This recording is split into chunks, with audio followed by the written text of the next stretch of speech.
আজি ইংৰাজী ১ ছেপ্টেম্বৰ তাৰিখে মাজৰাতি গাঁও উন্নয়ন সমিতি আৰু মাজৰাতি অৰুণোদয় সাংস্কৃতিক সমাজৰ আহ্বানক্ৰমে কেইবাটাও সংগঠনৰ সহযোগত মাজৰাতি গোশালা চাৰিআলিত পথ সুৰক্ষাৰ অভিযানৰ অংশ হিচাপে এক পথ সজাগতামূলক কাৰ্যসূচী গ্ৰহণ কৰি পথচাৰীসকলক নিয়ন্ত্ৰিত গতিত যান-বাহন চলাবলৈ, যান-বাহন আইন মানি চলিবলৈ, হেলমেট পৰিধান কৰিবলৈ গোহাৰি পত্ৰযোগে আহ্বান জনায়।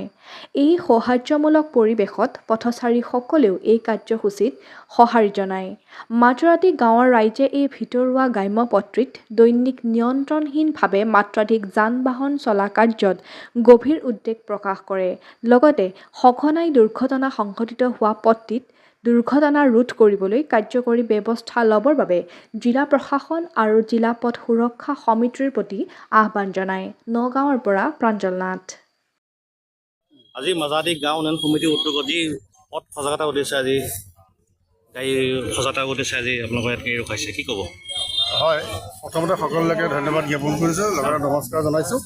মাজৰাতি গাঁৱৰ এই ৰাস্তাটো প্ৰধানমন্ত্ৰী সড়ক যোজনা আঁচনি নিৰ্মিত যদিও এতিয়া দেখা গৈছে যে ইয়াৰ যিটো ধাৰণ ক্ষমতা তাতকৈ বহু বেছি বাইক আৰু টমটম, আমাৰ বিভিন্ন বাছ, ডাম্পাৰ আদি চলি আমাৰ জনজীৱন একেবাৰে ব্যাহত কৰি তুলিছে।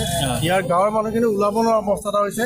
সেয়েহে আমি আজি কেইবাটাও সংগঠনৰ জৰিয়তে আজি আমি ৰাইজলৈ এইটো এটা সজাগতা এটা অভিযান আমি আৰম্ভ কৰিব বিচাৰিছোঁ, যাতে এই গাঁৱৰ ৰাস্তাদি যাওঁতে বাইক চালকসকলে বা টমটম চালকসকলে বা চাৰিচকীয়া যান বাহন বা গধুৰ যান বাহন চালকসকলে যাতে কিছু সাৱধানতা অৱলম্বন কৰে, যিহেতু ইয়াত স্কুল আছে, নামঘৰ আছে আৰু বিশেষকৈ ইয়াত দেখা গৈছে যে কিছু দুষ্কৃতিকাৰীয়ে ইয়াত কিছু দুষ্কাৰ্য কৰাৰ আমি পৰিলক্ষিত হৈছে।